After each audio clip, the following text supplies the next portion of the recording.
O Senhor esteja convosco. Ele está no meio de nós. Proclamação do Evangelho de Jesus Cristo, segundo João. Glória a vós, Senhor. Naquele tempo, as irmãs de Lázaro mandaram dizer a Jesus: Senhor, aquele que amas está doente. Ouvindo isto, Jesus disse: esta doença não leva à morte, ela serve para a glória de Deus, para que o Filho de Deus seja glorificado por ela. Jesus era muito amigo de Marta, de sua irmã Maria e de Lázaro. Quando ouviu que este estava doente, Jesus ficou ainda 2 dias no lugar onde se encontrava. Então disse aos discípulos: vamos de novo à Judeia. Quando Jesus chegou, encontrou Lázaro sepultado havia 4 dias. Quando Marta soube que Jesus tinha chegado, foi ao encontro dele. Maria ficou sentada em casa. Então Marta disse a Jesus: Senhor, se tivesses estado aqui, meu irmão não teria morrido. Mas mesmo assim, eu sei que o que pedires a Deus, Ele te concederá. Respondeu-lhe Jesus: teu irmão ressuscitará. Disse Marta: eu sei que ele ressuscitará na ressurreição no último dia. Então Jesus disse: eu sou a ressurreição e a vida. Quem crê em mim, mesmo que morra, viverá. E todo aquele que vive e crê em mim, não morrerá jamais. Crês nisto? Respondeu ela: sim, Senhor, eu creio firmemente que tu és o Messias, o Filho de Deus, que devia vir ao mundo. Jesus ficou profundamente comovido e perguntou: onde o pusestes? Responderam: vem ver, Senhor. E Jesus chorou. Então os judeus disseram: vede como ele o amava. Alguns deles, porém, diziam: este que abriu os olhos ao cego, não podia também ter impedido que Lázaro morresse? De novo, Jesus ficou interiormente comovido. Chegou ao túmulo. Era uma caverna fechada com uma pedra. Disse Jesus: tirai a pedra. Marta, a irmã do morto, interveio: Senhor, já cheira mal, está morto há 4 dias. Jesus lhe respondeu: não te disse que se creres verás a glória de Deus? Tiraram então a pedra. Jesus levantou os olhos para o alto e disse: Pai, eu te dou graças porque me ouviste. Eu sei que sempre me escutas, mas digo isto por causa do povo que me rodeia, para que creia que tu me enviaste. Tendo dito isto, exclamou com voz forte: Lázaro, vem para fora. O morto saiu, atado de mãos e pés, com os lençóis mortuários e o rosto coberto com um pano. Então Jesus lhes disse: desatai-o e deixai-o caminhar. Então muitos dos judeus que tinham ido à casa de Maria e viram o que Jesus fizera, creram nele. Palavra da salvação. Glória a vós, Senhor. Glória a ti, Senhor, Cristo, palavra de Deus, Cristo, palavra de Deus. Caríssimos irmãos e irmãs, chegamos ao 5º domingo do tempo da Quaresma, o último dos domingos que nos propõe mais uma vez uma profissão de fé profunda em Jesus Cristo. Estamos olhando no 3º, 4º e 5º domingo toda a teologia batismal. E que interessante, olhando essa teologia batismal, fortalecer a nossa fé em Jesus hoje como ressurreição e vida. No 3º domingo, ele oferece a água e a mulher samaritana professa a fé nele. Eu creio que tu és o Messias. Domingo passado, ele é a luz do mundo, cura o cego e oferece a ele a condição de ver. O cego diz: eu creio, Senhor, que tu és o Messias. Hoje, em toda uma sequência narrativa, Marta diz a Jesus: eu creio que tu és o Messias, porque ele mesmo se apresenta como ressurreição e vida. Vejam que esse texto precisa ser entendido no seu propósito de ter sido colocado neste 5º domingo da Quaresma, porque vejam, ele vai tratar daquilo que para nós acaba sendo o maior dos terrores, a morte, e mostrando Jesus como aquele que é Senhor da vida e também da morte, dizendo: acreditem, porque eu sou a ressurreição e a vida. Vejam que aqui nós vemos um texto cheio de simbolismo, que, se for entendido, nos lança já praticamente na Semana das Dores e na Semana Santa. Então, primeiro, vemos que Jesus recebe um comunicado que Lázaro estava doente, depois que Lázaro havia morrido. Ele está próximo à região de Betânia, perto de Jerusalém, e ele então demora 4 dias para chegar em Betânia. É do conhecimento de nós todos que Jesus tinha uma grande amizade com Marta, Maria e Lázaro. Narrado por outros evangelistas, ele visitava estes irmãos sempre no intuito de descansar. Então, a casa de Betânia para Jesus era um lugar de descanso, um lugar de amizade, um lugar de acolhida. E vejam que então ele chega depois de 4 dias.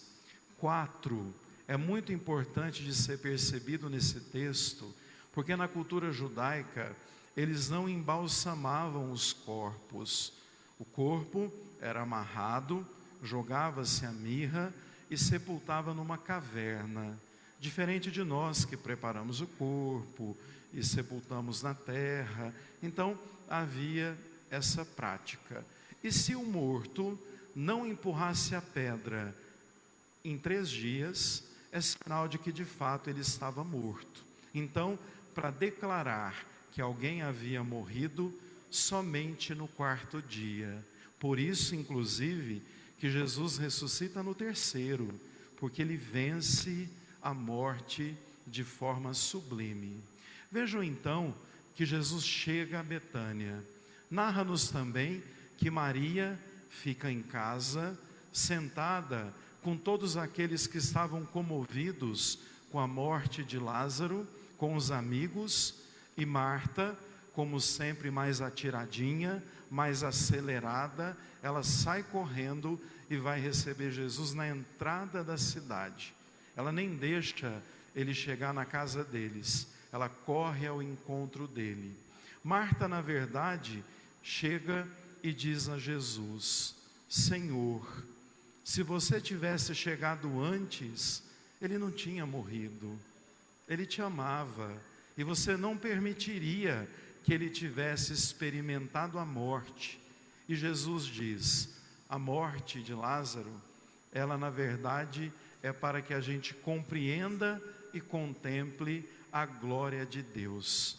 E aí ele provoca em Marta, se Marta acredita naquilo, ela ainda diz: eu acredito que ele vai ressuscitar lá no último dia. E Jesus então diz a ela: eu sou a ressurreição e a vida. Você acredita nisso, Marta? E Marta professa a sua fé.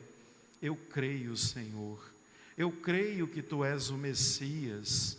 Vejam que por 3 domingos a gente escutou os personagens professando a fé.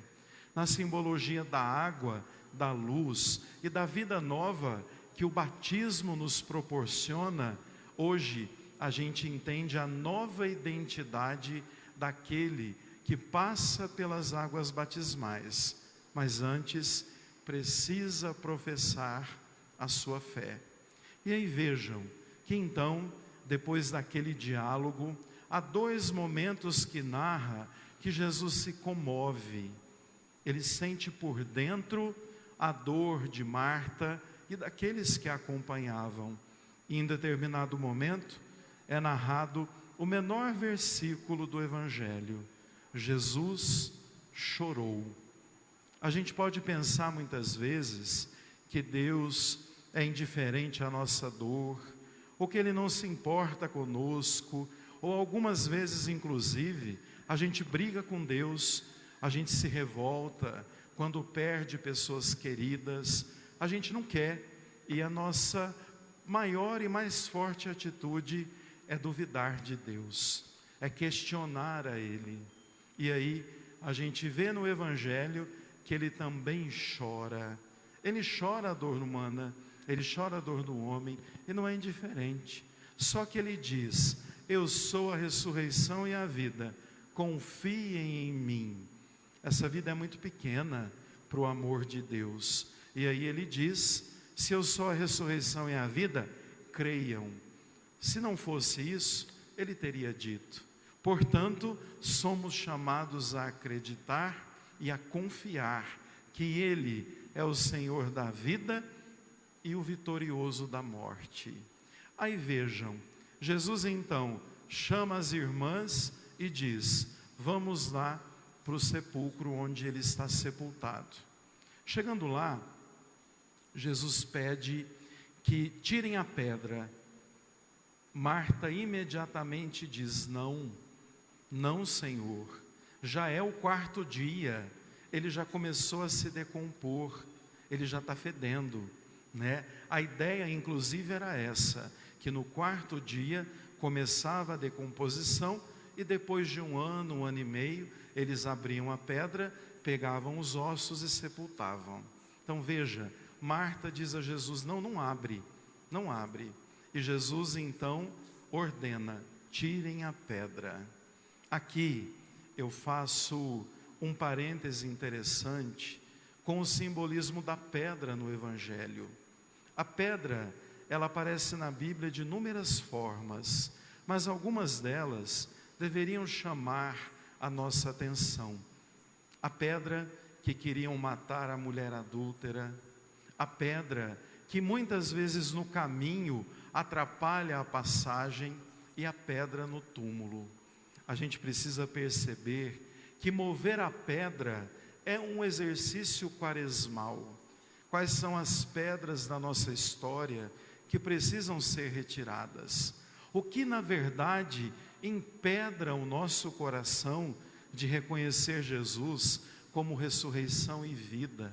E quando Jesus aponta que uma pedra o separa da ressurreição de Lázaro, Ele está querendo nos chamar a atenção às pedras que a gente pode carregar e que podem muitas vezes nos separar do amor de Deus. Valeria a pena a gente lançar fora todas as pedras do caminho, inclusive as pedras que jogam em nós, porque a gente sabe que no caminho pessoas jogam pedras na gente, mas quando elas são retiradas para bem caminhar, a gente não tropeça e não cai nessas pedras. Então, depois de falarmos da pedra, Jesus então vai dizer: Lázaro, vem para fora. E narra-nos o Evangelho que Lázaro saiu. É oportuno a gente tomar nota que o Evangelho, antes da reanimação de Lázaro, é o Evangelho no capítulo 10 do Bom Pastor. E no Bom Pastor, Jesus diz assim: olha, eu sou o bom pastor, as ovelhas me conhecem, eu conheço elas pelo nome, elas escutam a minha voz e me obedecem. Na verdade, o que acontece com Lázaro é uma ação do bom pastor, e Lázaro, como uma boa ovelha, obedece. Lázaro, vem para fora, saia. Narra-nos que Lázaro está com as mãos e os pés amarrados e com o tecido mortuário no rosto. É uma figura interessante da gente pensar, porque aqui nos cabe duas atitudes quaresmais. Primeiro, perceba o que te amarra, perceba o que dificulta o teu passo, perceba o que te engessa e tira isso da tua história, porque é isso que Deus convida a cada um de nós. E ao mesmo tempo, Ele diz às pessoas que estão ao redor: vão lá, ajudem a desamarrar Lázaro. Algumas vezes nós vamos ter que tirar as amarras da nossa vida, e algumas outras vezes nós teremos que ajudar o outro a tirar as amarras da vida dele. E Jesus diz isso: ajudem Lázaro para que ele caminhe. Certo? Lázaro então é reanimado, Lázaro é revitalizado, diferente daquilo que acontece com Jesus, porque Lázaro morre. Ele é reanimado, revitalizado, mas ele morre. No entanto, Jesus é vitorioso da morte e ressuscita para a vida eterna. Há uma diferença muito grande, mas ao mesmo tempo nos lança nos grandes mistérios que vamos celebrar a partir de domingo. Vejam que depois da revitalização de Lázaro, começa as tramas para matar Jesus. Jesus, que devolveu a vida a um homem, é procurado para ser morto. São contradições interessantes para que a gente perceba até onde a maldade humana caminha. E por isso, a partir de amanhã, a gente entra na Semana das Dores, a semana que antecede a Semana Santa. Acompanhem o Evangelho todo dia e vejam todas as tramas que os evangelistas vão apontar para acontecer a morte de Jesus. Agora é a reta final e eles desejam matá-lo, desejam calá-lo, depois que o maior sinal lhes é apresentado. Jesus devolve a vida, porque Ele é a ressurreição e a vida. Por isso, a gente, nessa semana, prepara o coração e percebe a grandeza do que nós vamos viver na próxima semana. Se existe uma semana que é fundamental e sumamente importante na vida do católico, é a Semana Santa, porque nós vamos reler, reviver, experimentar novamente os mistérios de um Deus apaixonado, que se permite morrer na cruz e ressuscitar. Por isso eu convido cada um a se programar. Já levaram para casa toda a nossa programação? Participem, renovem a fé e vivenciem cada passo do amor doado à humanidade. E com certeza, experimentando esse amor, vamos nós tirar as pedras e desamarrar os nós de nossa vida, tendo Jesus como caminho, verdade e vida. Louvado seja o nosso Senhor Jesus Cristo. Para sempre seja louvado.